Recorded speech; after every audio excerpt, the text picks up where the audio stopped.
This is Dream Power Radio, the place where your dreams turn into reality. Here is your host, Debbie Spector-Weissman. Hello, hello, hello, and welcome to Dream Power Radio. This is a place where we talk about dreams, both daytime and nighttime dreams, and how you can use them to make the internal shift to a life you love and rediscover the truth of who you really are. One of the questions I'm asked about a lot is, how can I change my money script? Why? Well, let's take a look at where we are today. It helps paint a picture of why money dominates how so many of us think about our lives. For instance, most financial managers will say that you should spend no more than 30% of your income on housing. But if you take a look at recent statistics, you'll see that in most major cities, it can take up to 80 or even 90% of an average income to afford a house. With numbers like this, it's easy to see why we're all searching for ways to increase our financial fortunes, sometimes just to deal with the necessities of life. And stress about money not only helps keep many of us up at night, it can also lead to illness, not to mention disruption and misery in couples' relationships. So what can we do? Well, one solution is to change our mindset about money. Well, it might be easier said than done, but my guest today has made it her mission to, as she puts it, unlock the flow of wealth into your life. Morgana Rae is an internationally known authority on our relationship with money and is the best-selling author of the book Financial Alchemy, 12 Months of Magic and Manifestation. She's here now to tell us how to ease our money struggles and avoid the traps that can keep us from achieving the financial freedom we all want. Welcome to Dream Power Radio, Morgana. Oh, thank you so much for having me here. Oh, it is my pleasure, and it's such an important topic to talk about because, Morgana, money issues can keep many of us feeling like failures and unable to believe we can ever aspire to live the lives that we really want to live. But why are some people destined to always have that struggle with money? Well, I think we have to go before the money circumstance because I have coached clients with nothing. And I've coached billionaires, and there's drama everywhere along the spectrum. And I think that the reason money is such a sticky issue, especially for us spiritual do-gooder types, is money is more than just an abstract concept or idea. It's so deeply entwined in our ability to live, our right to exist, all of our deepest human pains and wounds and questions about, am I lovable? Am I wanted? Am I valued? Am I worthy? Am I safe? Does the universe even want me here? It all shows up in our relationship with money. Money is like, my husband's a Kabbalist, so I'm gonna go like way out here for a second. Money is sort of like the in Kabbalah, the notion of Bina, the dark mother, the limiter, the yes and no, life and death. Money is, just to put it, let's rein it back into like human terms. It's like every pain that maybe we had with parents, whenever they said, no, you can't have this, or if we felt safe or we felt unsafe. If we felt loved or felt unloved, it's like our parents were our very, very first imprint of money. Now, some of us had great parents, yay for you. And then life happens and there's disappointment. There is our own shame of what we wish we had done better.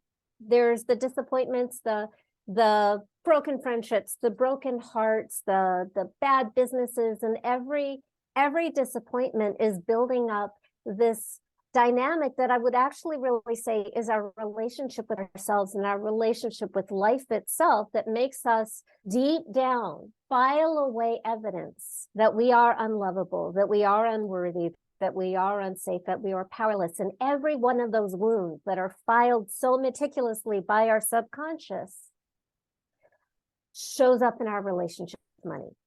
Now, you can hear by the way I talk that I don't sound like a money coach or a financial planner, and you're right.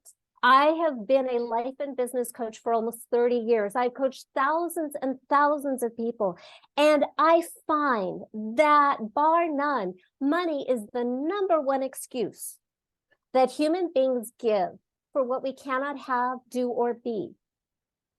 Now there's the really obvious stuff where it's like, I want to go to Switzerland, but money says I can't because I don't have the resources to get there. That's really obvious. But then I was coaching a billionaire a decade ago, and his pain and sense of failure in life was his son.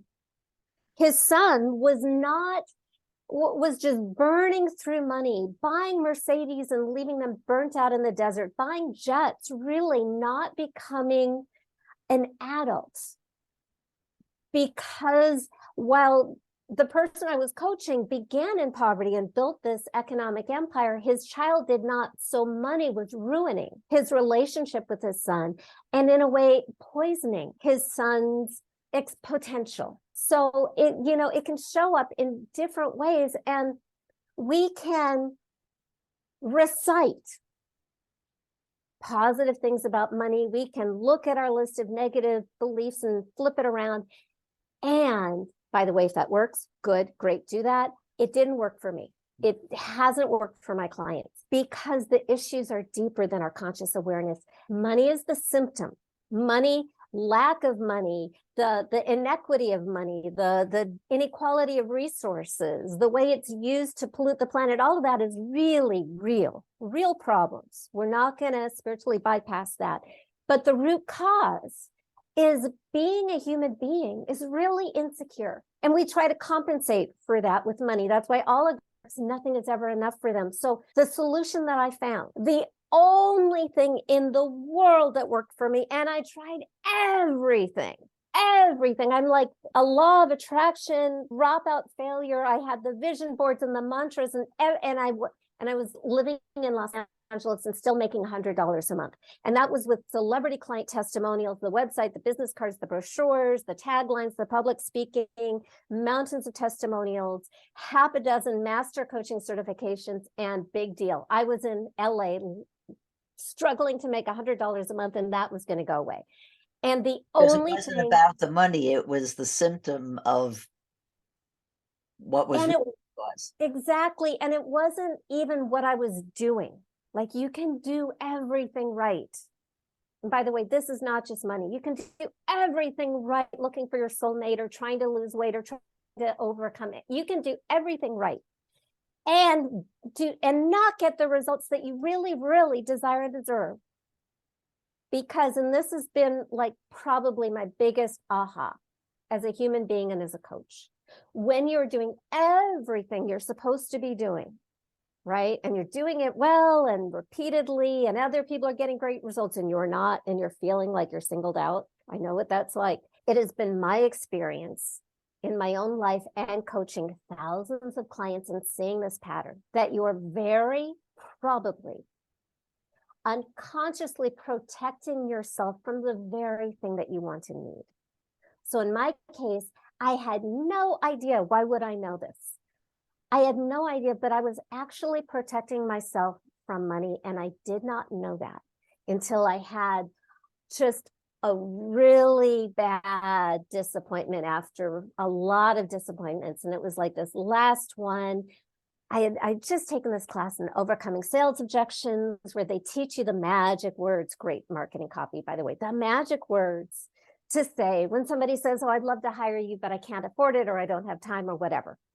And I'm a really good student. I was hit by a car. I was in a coma. I had a traumatic brain injury. I couldn't sleep for 2 months, and I still graduated high school as a National Merit Scholar. I don't recommend that path. But anyway, so I take this class on Overcoming Sales Objections, easy peasy. I apply the magic words to when people said, oh, I'd love to, but I can't for whatever reason. And 7 people in a row said they would hire me after I overcame their objections. The punchline is those 7 people never showed up for a first coaching session and didn't pay me. And it was that 7th one that like broke my last vestige of hope after years of taking all the marketing classes, all the coaching classes, everything. And this was it. And I just literally was like, hope is our fuel. And I was empty. And I remember specifically being in the tiny bedroom of my tiny apartment that I could not afford because I lived in LA and I was making $100 a month, living on debt, growing debt, throwing more money at the problem. Oh, I'll take another class with the money I'm not making to continue to not make money. So if you've ever been on that track, you're not alone. Here's what changed everything for me for life. And this was 2003 in March. I wanted to die. I really did.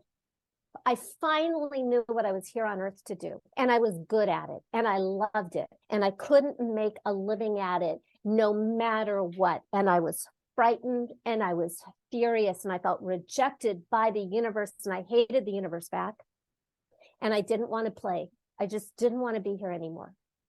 That was the depth of my despair, feeling so thoroughly rejected by life that what was the point? Anybody who's been in that spot, I know what it's like. And I screamed and I cried and I raged and I wailed until I was empty. And I had this thought when I cried myself out. It was a question, which was like, what is it inside me that can't be with money? Because it just on paper didn't make sense.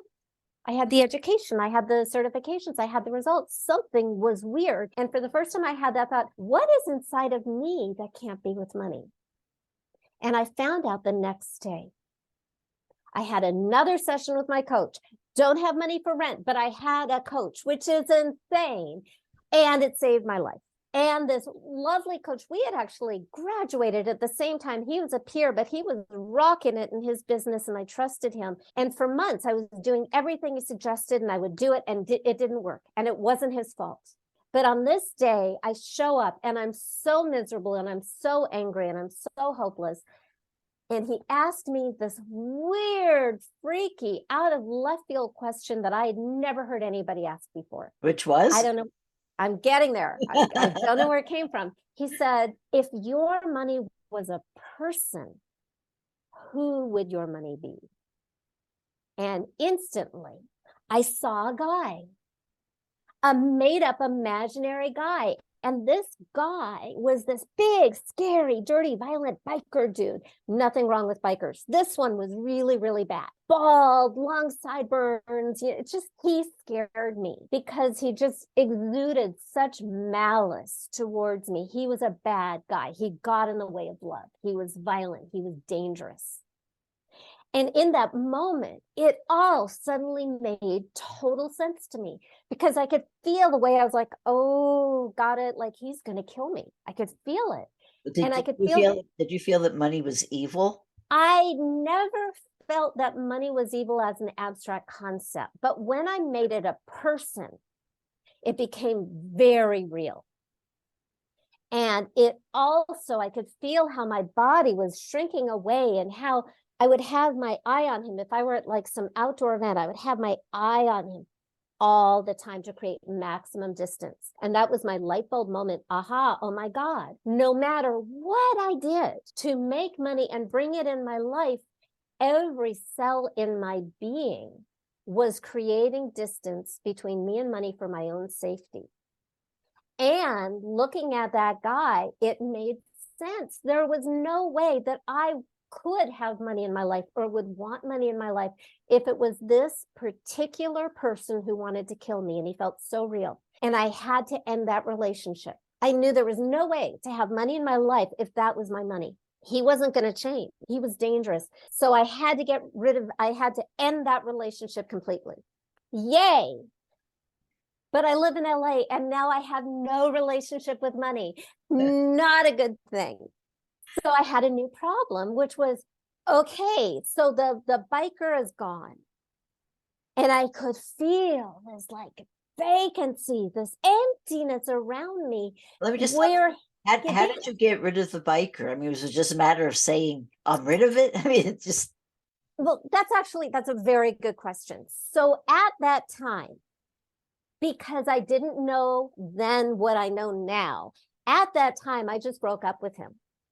That is totally not what I coach or teach or recommend today. Now, I strongly encourage you to annihilate the monster. And this is really tricky because my tribe is love and light with a heavy dose of vegan nonviolence. Those are my peeps. I get it. And what it really comes down to is when you really do the work, you really uncover the wound. That's step one, is the root cause, uncover the root cause of why you push money away. Then step number two is you give it personhood and you meet the monster and it feels really real and all bad. Can't be you, can't be your parents, because there's nothing good. And if it's going to be a real person, somebody who's not actually in your life. Because in step number three, I say annihilate it, obliterate it, leave no bloody bits to reconstitute as some like monster zombie back. It really comes down to this monster allowed to continue to its logical conclusion will destroy you. It's a question of who gets to survive. My mother was big into Highlander back in the 1980s, and there was this saying, there can only be one. There can only be one. Choose yourself. When you choose to destroy this monster, put into the monster everything that you never want to carry forward in your life experience, everything in the world that you don't want in the world, whether it's animal abuse or pollution or sexism or racism, put all of that in with all the personal stuff, and then just reject it in the most dramatic way that you can imagine. Use like spiritual archetypes like Kali or Durga or Archangel Michael or whatever floats your boat. There's something very sacred about this, thou shall not pass, to get on Monty Python. Yeah, right? do you recommend doing things like writing all this stuff down and then burning it? I say whatever works for you, whatever works for you. I like to speak it out. My poor husband has to just sit there and listen and not say a word. Sometimes the stuff that we bring up is so scary, or the monster is so scary, that it can actually help to have a human being who does not say a word, does not interfere, does not minimize anything, does not make you feel better, but just as a witness, so that when you slay the monster, it's like you have a path back. So the first 3 steps, there are 6 steps. I call the process financial alchemy. The key word here is alchemy, because you can apply it to love or health, and I have miraculous results there too. Right. But people know me for money. So alchemy is the transmutation of lead into gold. So unlike, say, of attraction where it's all high vibes, here we're gonna we are creating polarity, and the farther you go into the lead, the human leaden experience, it's like a slingshot, and it creates this tension and this leverage that will catapult you to the opposite. So when the monster is gone, remember, yay, I got rid of my monster. Holy heck, I live in LA and I have no relationship with money. Now what? Okay, what happens after that? But we have to take a short break now.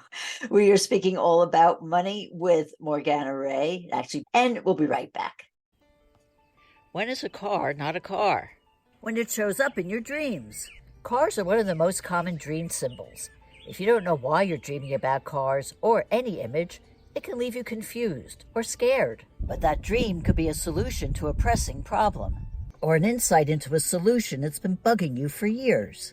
Go to my website and sign up for a complimentary discovery session, and I'll help you understand why a dream is a terrible thing to waste. Go to thedreamcoach.net for more information. Welcome back to Dream Power Radio with your host, Debbie Spector-Weissman. Yes, welcome back to Dream Power Radio. I'm your host, Debbie Spector-Weissman, and we're talking about how to create wealth in your life with Morgana Rae. Well, Morgana, you talked about 6 steps toward financial alchemy, and you talked about the first 3 and getting rid of that monster. What happens once you get rid of the monster, and so now you have nothing? Well, now's the fun part. And there really is a fun part. So you have slayed the money monster, yay you. and you've rejected everything that does not deserve or is wanted in your life experience moving forward. So now you have this emptiness. And by the way, that's how you check. Like when you slay the monster, just check, see if there's any traces left. And if there's a trace left, just create a little mini monster and blow that up. Because what I want is a sense of difference. Like you will feel different than you've ever felt before because you've had that old, mean, soul crushing, you're not good enough relationship with money and limitation your whole life. So when it's gone, it's going to feel different. It may feel light, it may feel expansive, it may feel a little scary, or you might even have a little grief, all of which is great. It's just different. Yay, you did it. Now we move on to the fun half, where now you get to meet your new relationship with money, which is what I call the money honey. And in fact, I didn't make that up. I was teaching this to a workshop of coaches in 2015, and one of the participants just jumped up and talked about our money honey, and I've kept it ever since. So actually 2005, I don't know what I said. I've been doing this a long time and I'm just not good at keeping track of dates. So I got rid of my monster, yay! And now I had no relationship with money at all, yikes! Because I live in LA and I knew I needed one. We'd have one, but we want to make it one that we want to have. Like if I were to say to you, Debbie, you ruined my life, you caused all the worst things in the world, and I'm only in a relationship with you because I have to be, how would that make you feel? Awful. Right, you wouldn't want to stay around. Yeah, that's a monster relationship. So that's gone, that's in the past. So now we want one that feels completely different. So here I am, I got rid of the monster and I didn't want to get into that again. Like if you've ever had a bad breakup, you know you don't want that again. So I felt that way. And so I asked myself, well, who could I want in my life so much that I would want this person, even if it was money? It had to feel that safe and that yummy for me to have money in my life. And when I asked that question again, and by the way, I'm terrible at visualization. Like if you ask me to think about sitting by a river, I will spend 45 minutes trying to figure out which river. But because I was in such a heightened emotional state, which is why it doesn't work as an intellectual exercise, you really need to emotionally engage. Because I was already like, the monster had been so bad and it was so gone. When I asked myself that question, who could I want so much? The new person just showed up, ready-made, as if he had always been in my life and had always wanted to be with me. And I kept pushing him away for the biker dude, breaking his heart.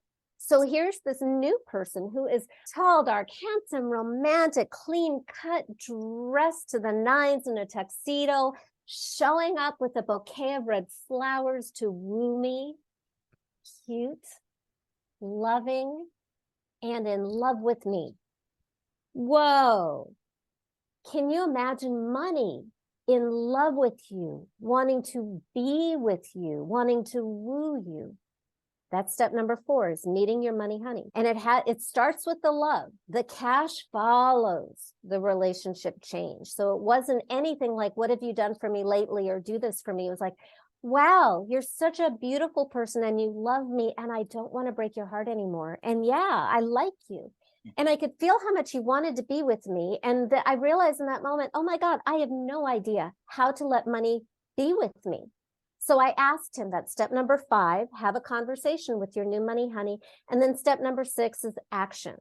Action, physical action is magical. So I made a commitment to my money honey that next time he brought me a gift, instead of going, and this is what it used to look like. Somebody would ask me, what do you charge? And I'd freak out and I go, like, pay no attention to that stinky, embarrassing, humiliating, shameful monster in the background, right? Totally rejecting him. But I made a promise that next time he brought me a gift, which usually would look like someone who wanted to hire me, I would say thank you. So the punchline is 4 people contacted me within 24 hours wanting to hire me. And they hired me for double what I had ever charged before in my life. And within 6 months, I had such a waiting list. I started groups. I wrote my book. I have made millions of dollars since then. And I'm the person who is struggling to make $100 a month. And do you think that you got that success because you were free in your own mind and your own heart to just say, I'm worth X amount of dollars and I'm going to charge that? close.